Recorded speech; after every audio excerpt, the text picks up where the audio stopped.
नमस्कार शेतकरी बांधवांनो, मी पंकज चौधरी रॅकॉल्टो ॲग्रीटेक इंडिया ह्या कंपनीकडनं बोलतो आहे. तर ओरोमेट HA20 हे जे ऑस्ट्रेलियन ह्युमिक ॲसिड आहे हे आपण फ्लोरिकल्चर सेक्टरमध्ये डच गुलाब या पिकामध्ये आपण बेरी रोजेस अँड पेटल्स या प्लॉटवरती डेमो म्हणून वापरलं होतं. तर हे कपिल साहेब म्हणून आहे, तिचे प्रोडक्शन मॅनेजर, लोकरे साहेब म्हणून आहेत आणि नारखेडे साहेब, हे तिन्ही जण या कंपनीचे प्रोडक्शन मॅनेजर आहेत.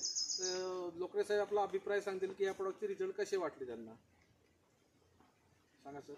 मी रोपं लावताना लोकल कंपनीचं ह्युमिक ॲसिड ड्रिंचिंग केलं, त्यामुळं झाडाच्या मुळ्या वाढल्या, ग्रोथ चांगली वाढली.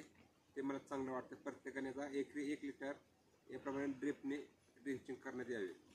ज्या ठिकाणी नवीन झाडं आहेत त्या ठिकाणी नोझल काढून किंवा बकेटच्या मार्फत प्रत्येक झाडाला 50 ml तरी गेलं पाहिजे. रिझल्ट बेस्ट आहेत. म्हणजे बाकीच्या कंपन्यांपेक्षा आमच्या ह्युमिकमध्ये जे आहेत ते डायरेक्ट सोर्स आहे आपला ऑस्ट्रेलियन ह्युमिक ॲसिड आहे आणि प्रत्येकाने वापरून बघा फ्लोरिकल्चर सेक्टरमध्ये. धन्यवाद.